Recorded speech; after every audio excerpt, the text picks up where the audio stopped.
ప్రభుత్వం నడిచినట్టు కాదు, నడిచినట్టు ప్రజలకి ఫీలింగ్ కనబడాలి.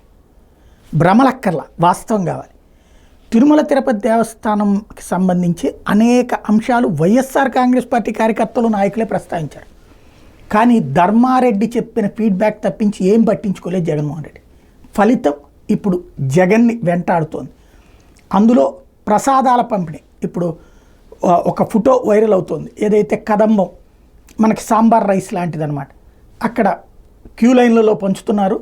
జగన్ వచ్చేసాక ఆపేశాడు క్యూ లైన్లలో అన్నటువంటి. వాస్తవంగా అయితే కంపార్ట్మెంట్లలో ఆహార పంపిణీ అన్నటువంటి జరిగింది. కానీ మధ్య మధ్యలో మిస్ అయిందని కొంతమంది భక్తులు చెప్పుకొచ్చారు.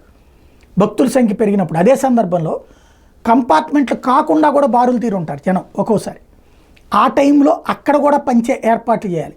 అధికారులు అనేది ఆ పనే చెయ్యాలి. పట్టించుకోలే. అనేక మంది చెప్పుకొచ్చారు ఆహారంలో నాణ్యత తగ్గుతోంది, ప్రసాదంలో నాణ్యత తగ్గుతోందని. పట్టించుకున్నటువంటి వాళ్ళు లేడు. కనీసం దాని మీద ప్రభుత్వం స్పందించడం, ఎవరినన్నా వెయ్యటం, చూడటం ఇదేమీ లేదు. అదేమంటే అదంతా తప్పుడు ప్రచారం అంటూ రివర్స్లోనే వెళ్ళారు. ఇప్పుడు ప్రభుత్వమే రివర్స్ అయింది. ఇవాళ అక్కడ శ్యామలరావు గారు వెళ్ళిన తర్వాత చేస్తున్న మార్పుల్ని అదే గుర్తుకు తెచ్చుకుంటున్నారు. ఒక విపరీతమైన నెగిటివ్ తర్వాతన జరిగే ప్రతి అంశము పాజిటివ్ అవుతుంది. ఇప్పుడు ఆ ప్రసాదానికి సంబంధించినటువంటి అంశం భక్తులు పెద్ద ఎత్తున చర్చించుకుంటున్నారు. తిరుమల తిరుపతి బాగుపడింది అన్నటువంటి మాట ప్రతి ఒక్కళ్ళు మాట్లాడుకుంటున్నారు.